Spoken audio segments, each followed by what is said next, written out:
Ladies and gentlemen, it's your boy Ruben. You know what it is. And this video is definitely going to be about quite a few things and topics I want to talk about throughout the NFL. First of which being, and at this point, you guys have heard me reference my boy Shane.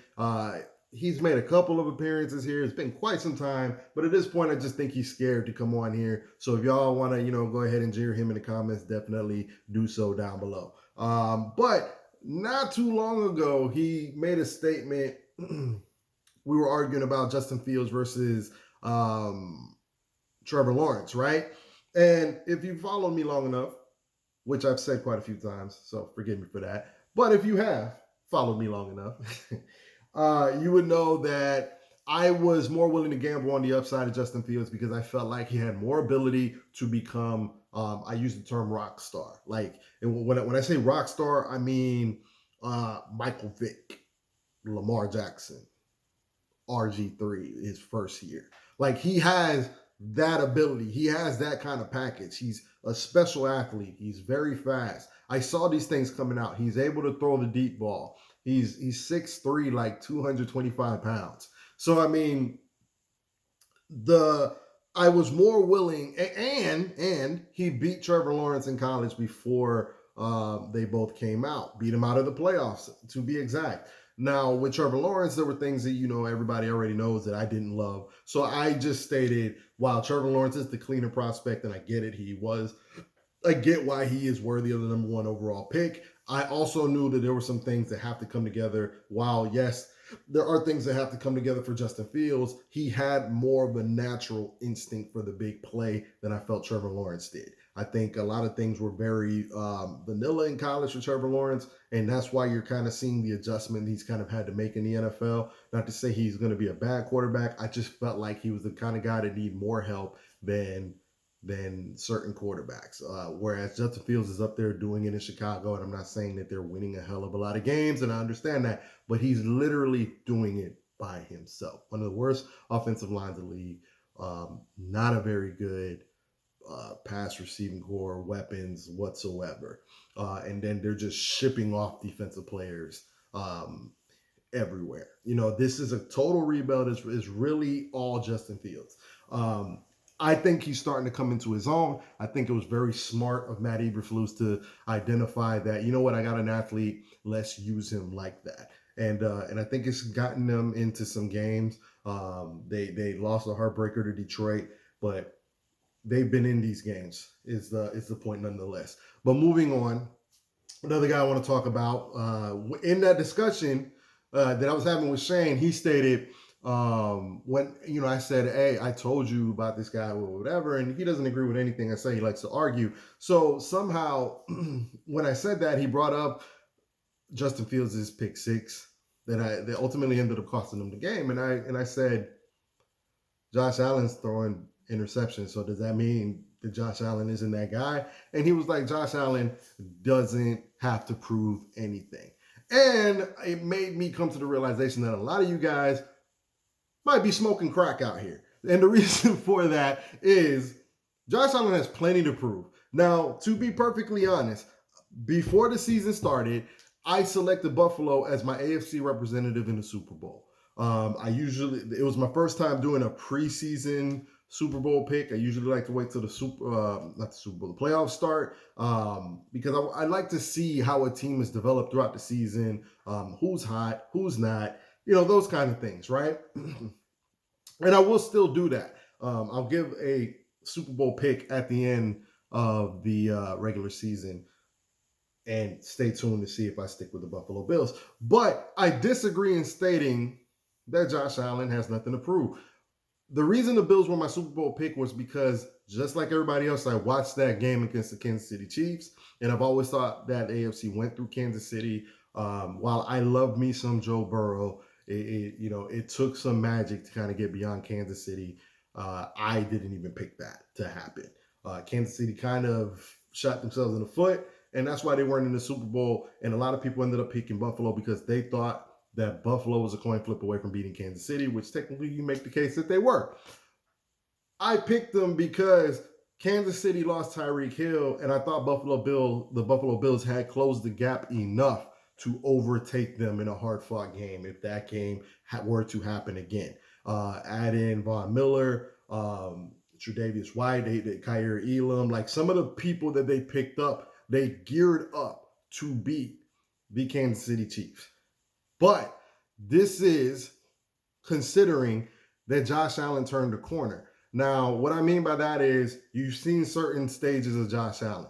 Last year was the first year I felt like he was more consistent, but he still has what Nick Wright likes to call the roller coaster, in which he'll have a really good game and then it'll be followed by a subpar game. Now, he's having a really rough 3-week stretch. 3 weeks ago, they should have mopped Green Bay, but because he threw two picks, Green Bay was in that game at the end. They did win. But you follow that up with the game against the Jets. He threw another 2 picks, and the Jets won. And then last week, they were playing Kirk Cousins, and Kirk Cousins gave the game away. The only thing you had to do was hold on to the ball and do your thing. And Josh Allen threw 2 picks again. You guessed it. And they lost that game in overtime. I say all of that to say that as a Cowboy fan, I'm familiar with what I'm seeing. And what I mean by that is the overconfidence, the bravado. They think that they can just show up and not do the work, not do the small things. The Cowboys do this on a regular fucking basis. Trust me, I understand the frustration. But I'm seeing a lot of this with Buffalo. Buffalo has it in their head. It's Kansas City, Kansas City, Kansas City. We can, stop a mud hole through anybody. All we got to worry about is Kansas City, and they're not respecting the opponents. You can see it when you're watching the game because they're doing what I would consider unnecessary things. Like, they go for it an awful lot, which isn't, to say it's a bad thing, but it's kind of the fashion of the way they do it. Some of their play calling, you're like, okay, they're getting really too cute, right? Now, I don't think they should have that because guess what? While I still think they're a very good team and they're still a very good pick to be representing the AFC in the Super Bowl, they're not as strong as they were week 1. They lost Micah Hyde for the season. Von Miller's playing out of his mind, but he's an older person. You have several players in and out. And even now, Josh Allen supposedly has an elbow thing.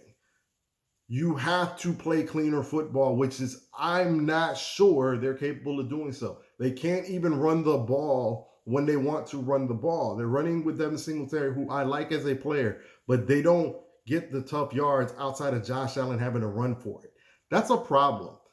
As of right now, I still think this AFC runs through Kansas City. I thought they had enough horses to go in Kansas City and beat Kansas City if they had to.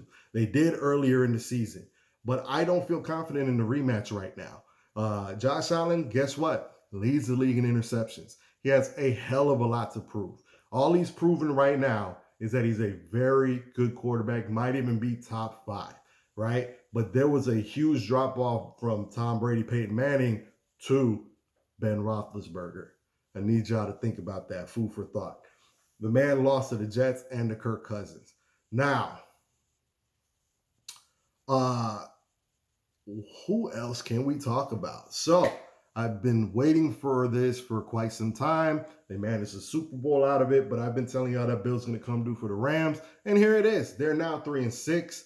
They don't look like they're going to make the playoffs. I thought this year they were going to make it just by default, but Seattle ended up being better than we thought. I thought Arizona would be better than they currently are, but even though they're not the greatest, I think they're better than the Rams, at least in situation. And then San Fran, I've always thought is the best team in that division, barring that they weren't going to start the rookie. Now, luckily for them, they get another shot at the Super Bowl because Jimmy Garoppolo is now the quarterback. I thought it was going to be a transition period when I can't even remember his name, but you know the rookie I'm talking about, rookie quarterback that they were starting that got injured week 1. I think ultimately San Fran wins that division,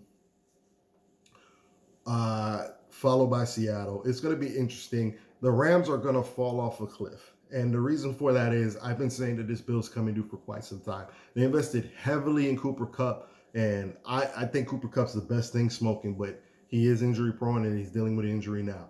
They gave hella money and picks for Matt Stafford, and the man's ancient, loves to throw picks. They let Andrew Whitworth walk. Years ago, they let Roger Saffold walk, and these are major linemen that they're having no idea how to fucking replace. They paid Jalen Ramsey, who is one of the upper echelon corners in the league. However, not that they're losing. Y'all about to see what that cancer's like now. You know, just Aaron Donald does he still have Defensive Player of the Year ability?